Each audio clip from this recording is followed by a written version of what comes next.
এখনো কিন্তু আমরা অগাস্ট মাসে যাইনি, আমরা এখনো জুলাই মাসে আছি।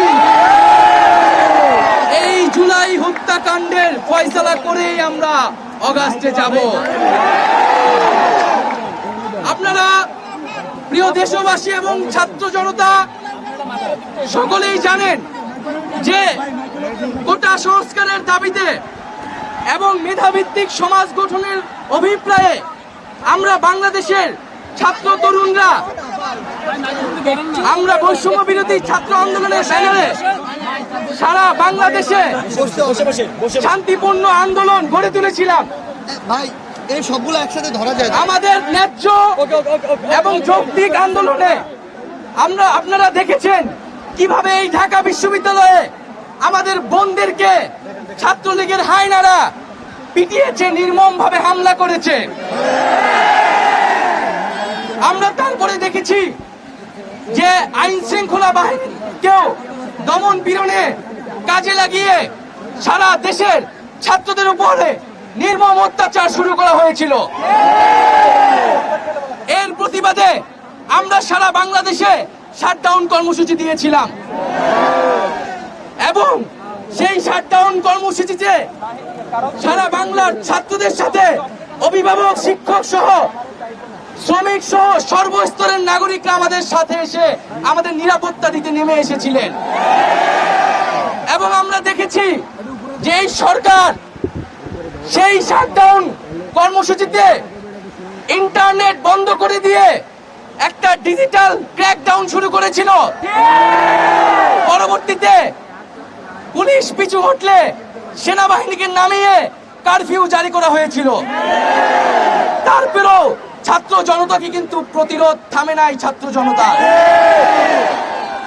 19 জুলাই কারফিউ ভাঙার ঘোষণা আমরা দিয়েছিলাম রাতে, এবং সেই ঘোষণা কোনো মিডিয়ায় প্রচার করতে দেওয়া হয় নাই। এবং 19 জুলাই ভাই আপনারা থামেন। 19 জুলাই আমাদের সমন্বয়ক কয়েকজনকে তুলে নিয়ে নির্মমভাবে অত্যাচার করে এবং আমাদেরকে জবরদস্তি করে আন্দোলন প্রত্যাহার এবং সরকারের সাথে সংলাপের জন্য। পরবর্তীতে দেখেছেন হাসপাতালে আমাদেরকে জিম্মি করে রাখা হয়েছিল এবং সেটাও না পেরে ডিবি অফিসে আমাদেরকে তুলে নিয়ে যেয়ে জিম্মি করে আমাদের থেকে বক্তব্য নিয়ে এসেছিল। এবং আপনাদের প্রতি সাধুবাদ থাকবে যে সেই বক্তব্য বিশ্বাস না করে আপনারা রাজপথ দখলে রেখেছেন এবং ডিবি অফিস থেকে আমাদেরকে প্রধানমন্ত্রীর দপ্তরে নিয়ে যাওয়ার পরিকল্পনা তারা করছিল। আপনাদের আন্দোলন এবং আমাদের অনশনের কারণে তাদের সেই পরিকল্পনা নস্যাৎ হয়ে গিয়েছিল। আমরা এখন স্পষ্টভাবে বলতে চাই, এই যে এতগুলা খুন হয়েছে, যেই লাশের হিসাবটা পর্যন্ত আমরা এখনো পাইনি। এই সরকার মানুষ খুন করেছে, মানুষ গুম করেছে, এখন সে লাশও গুম করেছে। যারা খুন করেছে তারা কি খুনের বিচার করবে? তাদের কাছ থেকে আমরা আর খুনের বিচার প্রত্যাশা করি না। এবং আজকে সর্বস্তরের নাগরিকদের উপরে, ছাত্রদের উপরে এই যে ব্লক রেড দিয়ে গ্রেফতার করা হচ্ছে, গুম করা হচ্ছে, নির্যাতন করা হচ্ছে, আমাদের ছাত্র নেতা, সমন্বয়ক এবং সাধারণ শিক্ষার্থী তাদের মোবাইল চেক করে তাদেরকে বাসা থেকে গ্রেফতার করে নিয়ে যায়। একদিকে গ্রেফতার, নিপীড়ন, নির্যাতন, অপরদিকে আমাদেরকে সংলাপের জন্য আহ্বান জানানো হচ্ছে। আজকে মারা গেছে দুইজন মারা গেছে।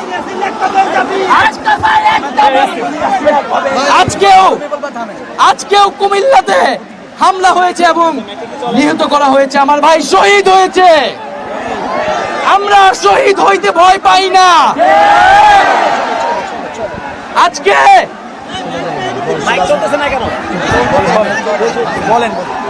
প্রিয় বন্ধুগণ, আজকে আমরা জানি জনগণের দাবি কি। আমরা সেই জনগণের দাবি আমাদের আর বলার প্রয়োজন নাই। সবাই জানে যে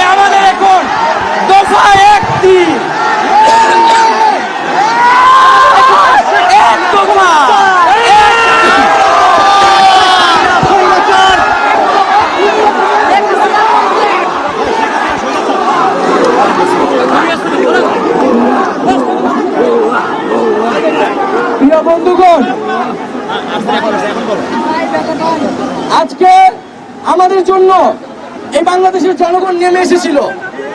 আমরা এই জনগণকে মুক্ত করতে এখন আমরা আবার রাস্তায় নেমে এসেছি।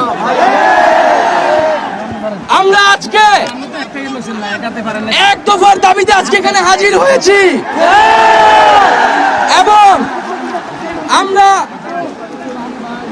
জীবনের নিরাপত্তা, বাংলাদেশের মানুষের জীবনের নিরাপত্তা, সমাজের ন্যায় বিচার প্রতিষ্ঠার জন্য আমরা এক দফার সিদ্ধান্তে উপনীত হয়েছি এবং এই সরকার কোনোভাবে আর এক মিনিটও ক্ষমতায় থাকার বৈধতা রাখে না। শেখ হাসিনা বলেছেন গণভবনের দরজা খোলা আছে।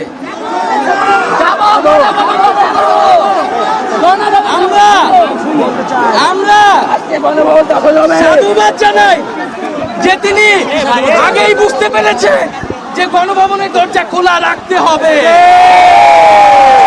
কারণ তার যাওয়ার সময় হয়েছে। আপনি দরজা খুলে অপেক্ষা করুন। আমরা সংলাপ নয়, আমরা আপনাকে উৎখাত করার জন্য আসবো। বন্ধুগণ, আমরা খুব স্পষ্ট কথা, শুধু শেখ হাসিনাকে পদত্যাগ করলেই হবে না। এই যে খুন, লুটপাট, দুর্নীতি এই দেশে হয়েছে, তার বিচার হতে হবে। আমরা পদত্যাগ দিয়ে তাকে কোনো এক্সিট রুট দিতে চাই না। তাকে পদত্যাগ করতে হবে, বিচারের আওতায় আনতে হবে এবং শুধু শেখ হাসিনা নয়, পুরো মন্ত্রী পরিষদ, সরকার সবাইকে পদত্যাগ করতে হবে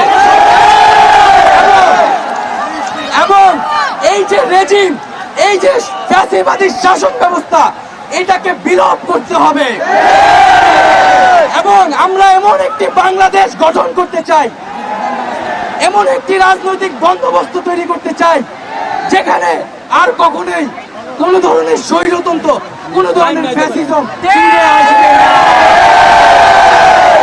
আমরা সেই এক দফার উদ্দেশ্যে আমাদের এক দফাটি হলো শেখ হাসিনা সহ এই সরকারের পতন এবং ফ্যাসিবাদের বিলোপ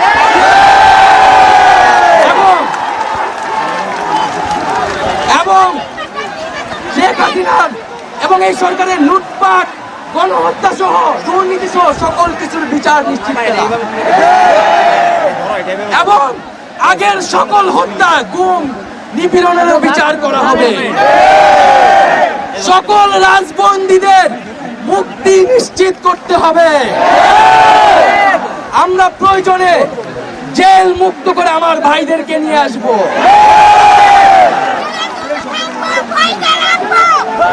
বন্ধুগণ, আমরা জেলের দরজা ভেঙে আমার বন্ধুদের, ভাইদেরকে মুক্ত করে নিয়ে আসব এবং জনগণকে আমরা আহ্বান করছি, আপনারা যে স্বতঃস্ফূর্ত ছাত্র নাগরিক অভ্যুত্থান শুরু হয়ে গেছে, তার সাথে এসে যোগ দিন। পাড়ায় পাড়ায়, মহল্লায় মহল্লায় সংগঠিত হন এবং আমরা খুব দ্রুতই বৈষম্য বিরোধী ছাত্র আন্দোলন থেকে ছাত্র নাগরিক অভ্যুত্থানের জন্য সর্বস্তরের নাগরিক, ছাত্র সংগঠন এবং সকল পেশাজীবী মানুষের সাথে মিলে সম্মিলিত মোর্চা ঘোষণা করব এবং সকলের সাথে আলোচনার মাধ্যমে ভবিষ্যৎ বাংলাদেশের জাতীয় রূপরেখা আমরা খুব শীঘ্রই আপনাদের সামনে হাজির করব। তার আগ পর্যন্ত আমরা জনগণকে সর্বাত্মক অসহযোগ আন্দোলনে নামার আহ্বান জানাচ্ছি। আগামীকাল থেকে সর্বাত্মক অসহযোগ আন্দোলন চলবে। এই খুনি সরকারকে আমরা কোনোভাবে সমর্থন দিব না, কোনোভাবে কোঅপারেট করব না এবং যদি কোনোভাবে ইন্টারনেট বন্ধ করা হয়, যদি কোনোভাবে কারফিউ দেওয়া হয়, জরুরি অবস্থা দেওয়া হয়, আমরা তা আজকে থেকেই বলে দিলাম, আমরা তা প্রত্যাখ্যান করি। আমরা প্রয়োজনে গণমোহন ঘেরাও করে আপনাকে উৎখাতের ব্যবস্থা করব। বন্ধুগণ, ইতিহাস বলছে ছাত্র নাগরিককে এখন দায়িত্ব নিতে হবে। আমাদের দাবি জানানোর কেউ নাই, আমাদেরকে আমাদের দাবি বাস্তবায়ন করতে হবে। এবং সবার প্রতি আহ্বান থাকবে, আপনারা শান্তিপূর্ণভাবে অসহযোগ এবং রাজপথের কর্মসূচি পালন করবেন, জনগণকে আসতে উদ্বুদ্ধ করবেন। নিরাপত্তা বাহিনী, সেনাবাহিনী, সরকারি কর্মকর্তা সবার কাছে আহ্বান থাকবে, জনগণ যদি সরকারকে প্রত্যাখ্যান করে, সরকার যদি জনগণের বিপক্ষে দাঁড়ায়, সেই সরকারের হুকুম মানতে আপনারা আর বাধ্য নন। কোন সরকারকে সমর্থন না দিয়ে ছাত্র নাগরিকের পাশে দাঁড়ান। আমরা আপনাদেরকে আমাদের মিছিলে আসার আহ্বান জানাচ্ছি। আমরা হুকুমে আসামি, তার বিচার চাই। আপনারাও বিচার চান, কেন তারা খুন করতে আপনাদেরকে বাধ্য করা হচ্ছে। আমরা সকল গণহত্যার বিচার করব এই বাংলার মাটিতে।